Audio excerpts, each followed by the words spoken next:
Hi, my name is Linda Sunshine West. I'm the founder at Action Takers Publishing. One of the things we love to do is showcase our authors and share like their strengths, their abilities, and what they do to help people to make this planet a better place. This book here, Passion, Purpose, and Possibilities. We have one of our authors today, Brenda Yoho, with us. We're going to be talking about her passion, her purpose, possibilities in her life. But also, as she's speaking, I want you to think about, what is your passion? What is something that you're truly, truly passionate about? When we drive ourselves based on our passion instead of fear, we can do so much more in this world to make it a better place. So welcome, Brenda. So excited to have you here and to, talking about, your passion and what you do in this world to make it a better place. So why don't you just go ahead and introduce yourself briefly so we can get to know a little bit about you. Sure. Thanks, Linda, for having me. It's such a pleasure and honor to be part of this book. Candace is her podcast is titled Purpose, Passion, and Possibilities, and she's so inspiring.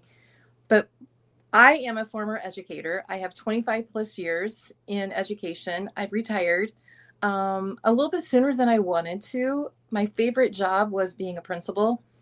But I truly, truly have always had a passion for kids. I love kids.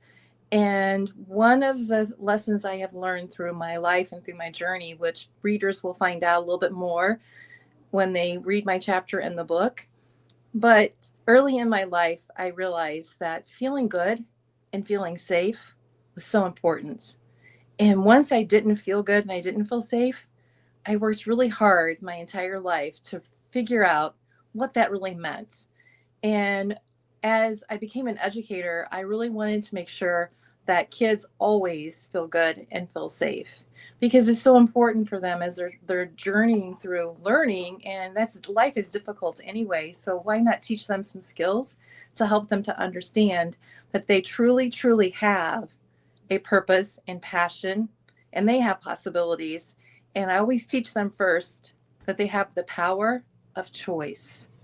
And we all have that power of choice. And that's what my focus is helping kids develop the leadership that they need to understand the power of choice and how to problem solve and to self-regulate in order to be able to grow into great human beings who are going to be doing so many great things in life. This is so good because as I shared with you before we got started here, I grew up in a very volatile, abusive, alcoholic household.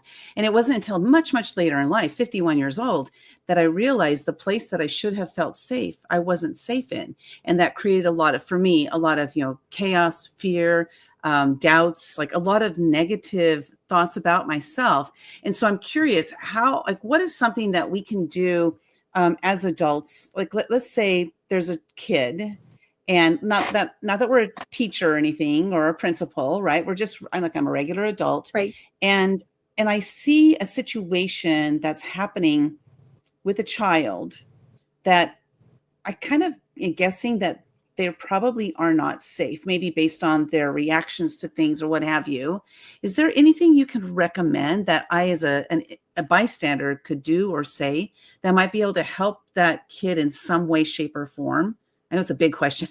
That is a big question, but it's a great question, Linda. And I feel your heart in wanting to do that, because you've experienced it. You know what it feels like to not feel good and safe in a place where you should feel good and safe. And so many of our young people are having those very same situations. And, the global pandemic put a big stop on a lot of lives, and everybody has been through trauma as a result of that.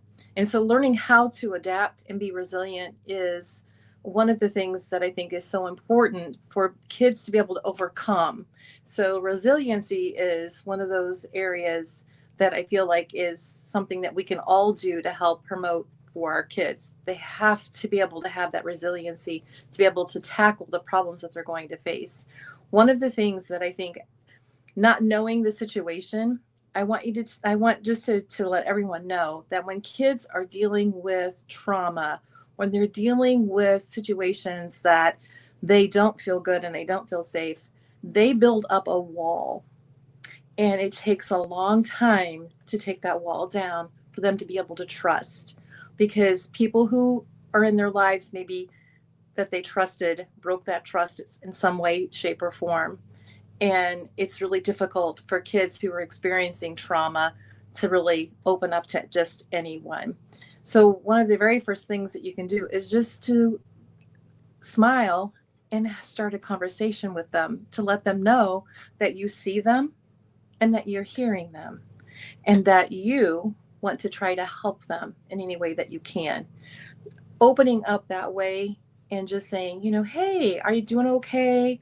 I just want to let you know I'm here to help you. I'm a member in the community. You don't know me, I don't know you, but just let you know that people do worry and care about everyone in our community. Just let them know that you're a welcoming face. And then if you do have another interaction, they'll remember your face and they'll say, hey, that's the lady who talked to me. And she noticed me, because kids want to be able to be heard and they want to be seen.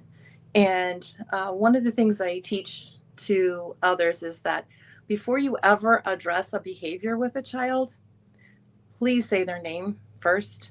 Address them first, not the behavior. Because if you are just saying, hey, you, stop running, they're going to think that they're not important and that you're just focused on the rules. And you're not worried about them as an individual. So it's a great question. And on my website, I know that you have, the audience will be able to see that too, brendayoho.com. I have resources that I place on my website that can help you with situations that you don't know how to tackle. One of the things that I open up and let people, please email me and contact me and let me know that you have something that you want to have some help with, and I'll be happy to help you.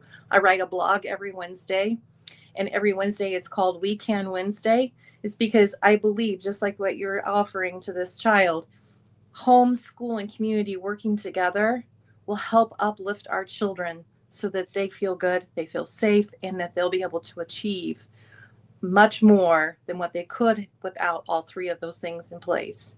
Because we do need trusted adults. And we have to have those established in a child's life for them to be able to go to someone to ask for help when they have a problem that they're facing. Well, it's interesting because adults also just want to be seen and they want to be acknowledged. We want to be heard, right? We want our voice heard. And so if we think about that perspective, from that perspective alone, that kids are young adults. I mean, they turn into adults. So what happens, like whatever insecurities I'm feeling today at this age, I may have been feeling those when I was young. And so we just keep growing with those same thoughts, feelings, insecurities, disbeliefs, or, for me, it was a lot of negativity, so I had all these negative beliefs about myself, about who I was. Fortunately, I've done a lot of work to flip that, and I'm no longer in that camp, but it took a lot of work to get there at age 51. So if we can impart, like, even if you shared a message with me, and I'm hoping you're willing to share it again, because I popping this on you, but there was one of your students who took his life, but you made an impact in his life prior to that time. Do you want to share a little bit about that? Yeah. I won't say his last name, but his name was Jeremiah. And Jeremiah came to me as a 6th grade student. He had a single mom growing up in that household, and he was the best kid. Linda, he just had such a great personality, just a handsome young man, and so smart. And I was a middle school principal, and my book is called with Two Rules, Feeling Good and Feeling Safe. And it is based on my experiences as being a middle school principal. And he got into some trouble. He got in the wrong crowd. He joined a gang. He had lots of issues. And one of the things I always said to kids, I will never give up on you. You may give up on you, but I will never give up on you. And Jeremiah was one of those kids. I brought in a speaker who had been a former gang member who was getting his doctorate's degree. And I really wanted to try to change the pathways for many of the kids, not just Jeremiah, but many of the other boys as well. And this speaker told me after he was finished talking with Jeremiah, he said, "You can't save him. He's not going to change." And so I brought Jeremiah to my office with this speaker, and I said, "Jeremiah, this man, Joey, is telling me to give up on you. He's telling me that you'll never change. And I'm going to tell you, I'm never going to give up on you. I believe in you." Jeremiah and I separated. He went on to high school in eighth grade, after eighth grade, and I went to a different position in the district office. He still made contacts with me whenever I would see him. And he would reach out to me because I was a trusted adult for him. At the age of 18, his mother kicked him out of his home. And he called me and said, "My mom's kicked me out. I turned 18. My grandma said that I could stay there with her for a little while, but they don't believe me that I need a bus change for the bus to come and pick me up, and they won't change my bus." And I said, "Well, you know why they won't do that is because of your reputation." He goes, "I know, I understand. I'm working on it though." And I made those arrangements, went and picked him up, got him taken care of. He found a job. I helped him with that. And I was really hoping that things would turn around for Jeremiah. I was watching the evening news, and the newscaster said a 19-year-old man was shot and killed in a running car. And they gave his name, Jeremiah. And I dropped to my knees because that really took me by surprise. And I wasn't expecting that. And I was devastated that he hadn't called me one more time. He had my cell phone number. He had all of my kids always had my cell phone number. And I lost him. And he is the reason why I continue to work and try to reach out to others so that another child does not lose his life to gun violence, to suicide, to any of these things that are problems for the kids that they're facing right now. The suicide rate for our youth is an all-time high. Yeah. We have kids that are thinking that the solution to their problem is to take their own life at the age of 9 and 10. That is just not acceptable for me. So my purpose and my passion is to spread my message. I feel that these 2 rules are easy to do, very simplistic, and they're very powerful. And I've written a curriculum that I'm working with an organization with, a nonprofit right now, and I'm working with some kids, and I'm teaching them this process. And it's really so easy to implement. And let me just share with you how you can do that. Everybody who walks through the doors of our workplace, our school, our home, in our churches, in the community, anywhere, should feel good about being there, and they should feel safe. And how we can do that is by helping to teach others that before we say or do anything, we need to ask ourselves questions. The first question is this going to make me feel good? Is this going to make others feel good? The second question, is this going to make me feel safe? Is this going to make others feel safe? If the answer to any of those questions is no, then you've identified a problem in need of a solution.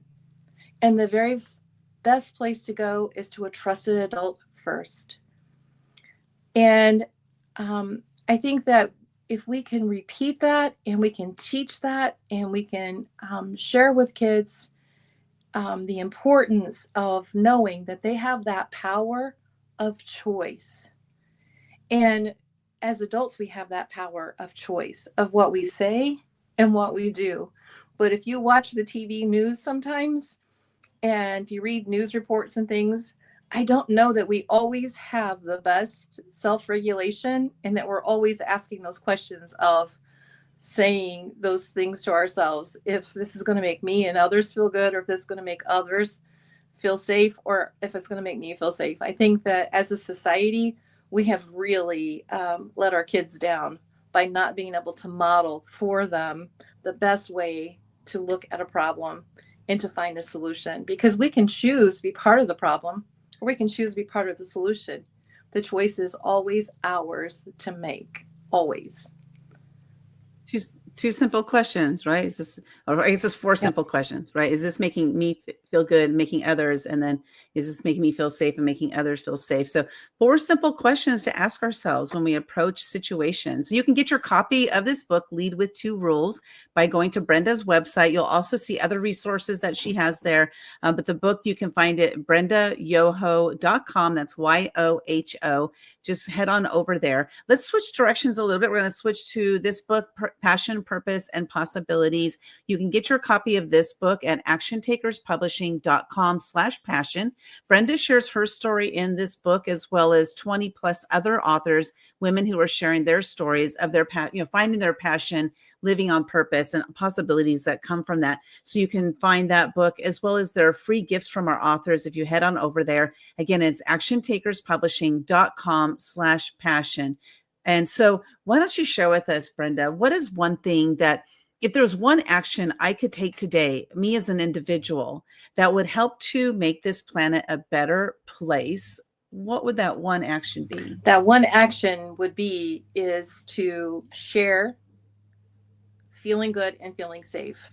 That is my passion. That is my purpose. I want people to share that message so that people understand how to look at a problem, and how to look at that it's not just about me, it's about everybody else too. And I use an example when I talk to others about, if I chose to get in my car and I started going over the speed limit. Speed limit is 55. I see the sign, but I choose to go 70.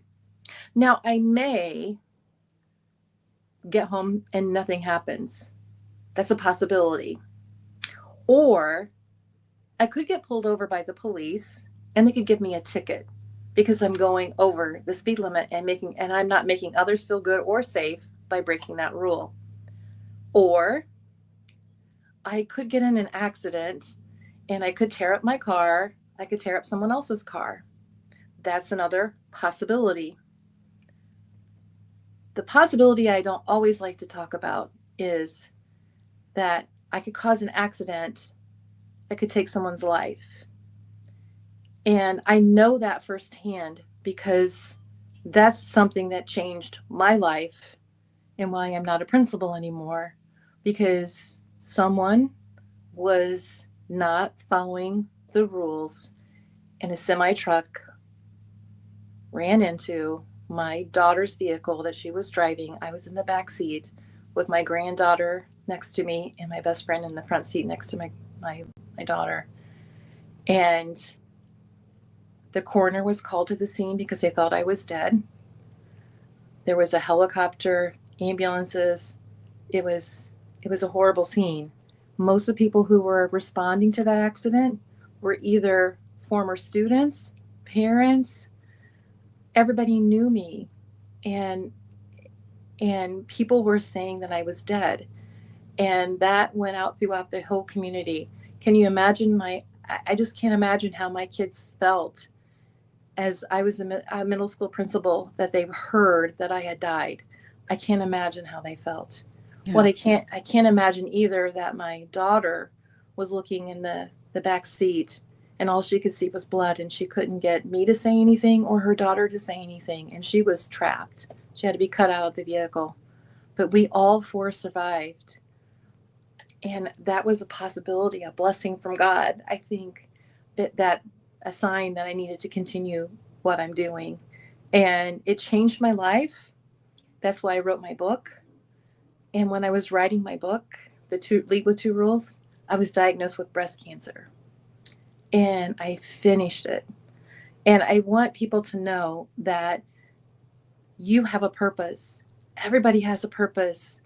And that purpose finds you. You don't have to find it, it finds you. You know in your heart what you need to do. You know what you're passionate about. You know all the things that you can do. And the possibilities are just unreal. And I want people to understand that if things happen to you in life, and they're going to, do not let that define you. You define yourself. You make the decision. You have that choice. Do not let someone else define you. You define you. You define you. And the decisions, every day we're making decisions. And sometimes they're not good decisions, but we can reflect back and say, that wasn't a good decision. Maybe I shouldn't do that again. I too was recently in a car accident. It was very recent. And the driver that caused the accident was going over 100 miles an hour and was stoned and drunk. And it was 9 a.m. in the morning. And so unfortunately, there was a death at the scene. And I was able to walk away. Like I T-boned that car on the freeway. I was going 65 and he was going 100. And I T-boned him and I was able to walk away from there. So yeah, I look at that situation and I did everything right, that day that I could. And my reactions were based on whatever was happening around me. But I walked away from that and then started me thinking, like, there's probably more I'm here to do. And that's why I was saved, from that situation. And we just never know. Like you mentioned, we get that person who got behind that wheel could make a different decision. And that'd be to not drive that day. Yes. Yeah. Yeah, absolutely. And the sooner that we can start that process, that thought process, just like it took you a long time to change your mindset after what you've experienced with your trauma. The earlier that we can start training and teaching this, it becomes a habit. And, we all have good habits, bad habits, but this is a good habit to have, to always stop, pause, reflect, ask those questions before you do something or say something. I teach a lot about emotions. We can be reactive or we can respond. Reactive means your emotions are driving you, and that's making you make sometimes not always the best decisions because maybe you're angry or mad. Ooh, and you do something and then you regret it later. Well, this is a process of stopping and pausing and reflecting and asking the questions before you say or do. Yeah, I have this acronym, ALTA, A-L-T-A, stop, listen, think, and act. The A is alto for Spanish because Sletta didn't sound as good as Alta. So yeah, stop, listen, think, and act. And I think it's really important for us to get to that point where we are thinking more than we're just reacting, like you mentioned. So this is such a great message. Go out there and ask these questions before you do something and really think about it. Is this going to make me feel good? Is it going to make the other person or the other people feel good? Is this going to make me feel safe? Is this going to make them feel safe as well? So ask yourself those questions before you take an action, because you're reacting to something most times will not result in a good result. So really thinking about that and how you can make better choices in life, starting right this moment, this very moment right now. I would highly recommend that if you're not really sure what to do, what step to take, go to Brenda's website, brendayoho.com, reach out to her. She said you can contact her by going to her website there, and you'll get a copy of her book. Reach out to her, find out how she can help. And she also does do speaking engagements. So if you want to bring her in to speak, bring her in to get this message spread far and wide, because this is definitely a message that can really benefit the world by us all living with just these two simple phrases, So I recommend reaching out to her. So Brenda, I want to thank you so much for being here, for spreading your message. And we're doing what we can to help you to get that message out there, and hoping that the audience will reach out to you so you get more and more speaking opportunities to share the message, because the more people that hear it, the more people will participate in it. I wasn't sure which word to use there, but the more people will participate in it. And if we can just change one person's life, then it will trickle down to other people's lives. So thank you so much. Yeah. Thank you, Linda. Thank you. You're welcome. So everybody, I hope you enjoyed this interview. If you did, please share it out. We want to make sure we get the message, Brenda's message out there. feel good, feel safe. We want to get that message out there into more earballs and more eyeballs so that people are making a difference in their lives. They're making changes that they can live a better life. And again, it trickles down to others. So go ahead and share this out, and you go out there, you feel good, and you feel safe. Thanks for being here.